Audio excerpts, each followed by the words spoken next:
কিয়ামতের ময়দানে নারীকে সর্বপ্রথম প্রশ্ন করা হবে নামাজের ব্যাপারে এবং তার স্বামীর ব্যাপারে।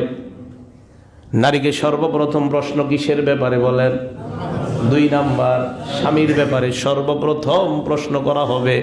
আম্মা জান আয়েশা বলেন, ইয়া মাশারান নিসা, হে নারী সম্প্রদায়, লাউ তাআলামনা হাক্কা আজওয়াজিকুন্না আলাইকুন্না, তোমরা যদি জানতা তোমাদের কতটা দায়িত্ব স্বামীদের উপর, লা জাআলাতিল মারআতু মিনকুন্না তামসাহুল গুবার আন কদামাই যাওজিহা বিখাদ্দি ওয়াজহিহা, তোমরা যদি স্বামীদের গুরুত্ব বুঝতে পারতা তাহলে তোমরা নিজেদের গাল দিয়া স্বামীর পায়ের ধুলা মুইছা দিতা।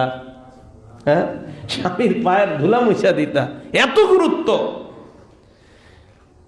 এরপর আল্লাহর নবী বলেন, লা তুজিল মারআতু যাওজাহা ফিদ দুনিয়া, দুনিয়ায় যখন কোন নারী তার স্বামীকে কষ্ট দেয়, ইল্লা ক্বালাতিল হুর, জান্নাতে ওই পুরুষের বিবিরা ডাক দিয়ে বলে, হে নারী, আমার স্বামীরে কেন কষ্ট দাও?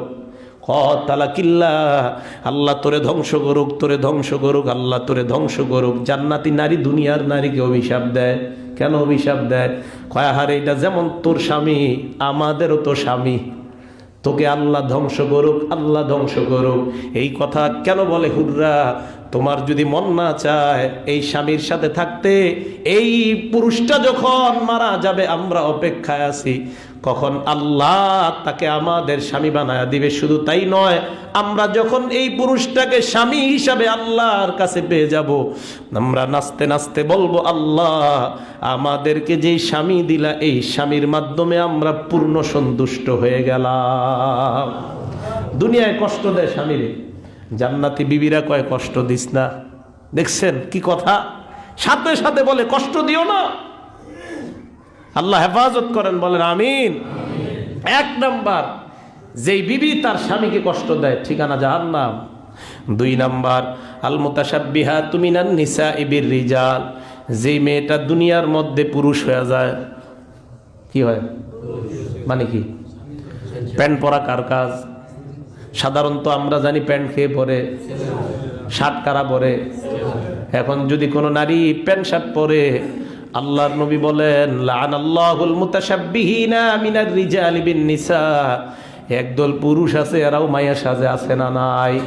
আল্লাহর নবী বলেন, এই যে পুরুষ মেয়ে সাজে, এদের উপর আল্লাহর অভিশাপ। বিয়ের মধ্যে গেলে দেখা যায় একদল পুরুষ মায়া হয়ে গেছে আর একদল মাইয়া পুরুষ হয়ে গেছে। আল্লাহর নবী বলেন, লাআনাল্লাহুল মুতাশাব্বিহিনা মিনার রিজালি বিন নিসা ওয়াল মুতাশাব্বিহাতি মিনান নিসাই বির রিজাল, যেই পুরুষটা দুনিয়ার মধ্যে মেয়ে হয়ে যায়, যেই মেয়েটা পুরুষ হয়ে যায়, নবী বলেন নাউজুবিল্লাহ। এ শহরের ভাইয়েরা, ছোটবেলা থেকে মেয়েটাকে প্যান্ট গেঞ্জি পরানোর অভ্যাসটা বাদ দেন। ছোটবেলা থেকে মেয়েকে মেয়ের পোশাক পরানোর চেষ্টা করেন, ছেলেকে ছেলের পোশাক পরানোর চেষ্টা করেন। কারণ ছোটবেলা থেকে যে অভ্যাস আপনি শিখাবেন, বড় হওয়ার পর অভ্যাস পরিবর্তন করা যাবে না। অনেকে বলে, হুজুর শখে বাচ্চাটাকে পড়াই, না না, পড়ানো যাবে না। আল্লাহর নবী বলেন, এই পুরুষ এবং নারীর উপর আল্লাহর অভিশাপ, বলেন নাউজুবিল্লাহ। আন আবি হুরায়রা রাদিয়াল্লাহু তাআলা আনহু قال লাআনা রাসূলুল্লাহ সাল্লাল্লাহু আলাইহি ওয়াসাল্লাম আর-রাজুলা ইয়ালবাসু লুবসাল মারআ, আল্লাহর নবী ওই পুরুষটারে অভিশাপ দেয় যে পুরুষটা নারীর পোশাক পরে। ওয়াল মারআতা তালবাসু লুবসার রাজুল, আর ওই নারীটাকে নবী অভিশাপ দেয় যে নারীটা পুরুষের পোশাক পরে। তার মানে নারী পুরুষ হয়ে গেলে, পুরুষ নারী হয়ে গেলে আল্লাহ যেমন অভিশাপ দেয়, আল্লাহর নবীও অভিশাপ দেয়। এই জাতীয় অভিশপ্ত নারী থেকে আমাদের সমাজকে আল্লাহ হেফাজত করেন, বলেন আমিন। 2 নাম্বার, তাহলে ওই নারী, যেই নারী পুরুষ সাজে, ওই নারী জাহান্নাম। 3 নাম্বার, আল ওয়াসিমা, যেই নারী শরীরে উল্কি আঁকে। কি আঁকে? উল্কি টেটু আঁকে, পুরুষ হোক নারী হোক, যেটা আঁকবে, নবী বলেন তার ঠিকানা জাহান্নাম। 4 নাম্বার, আল মুস্তাওসিমা, যার শরীরে আঁকা হয় সেও জাহান্নামে, যে আইকা দেয় সেও জাহান্নামে। 4 নাম্বার, যার শরীরে আঁকা হয় তার ঠিকানাও জাহান্নাম। 5 নাম্বার, আল ওয়াসিলা, কোন নারী যদি অন্য নারীর মাথায় আলাদা চুল লাগায় দেয়, এই নারীটাও জাহান্নামী। 6 নাম্বার আল মুস্তাউসিলা, যার মাথায় লাগানো হয় তার ঠিকানাও জাহান্নাম। 7 নাম্বার আন্নামিসাত, যেই নারী অন্য নারীর কপালের একটু চুল উপরাইয়া কপালটা বড় বানায়।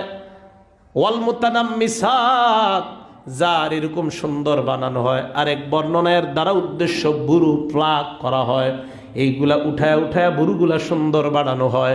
হাবিব বলেন এদের ঠিকানা জাহান্নাম। বলেন নাউজুবিল্লাহ।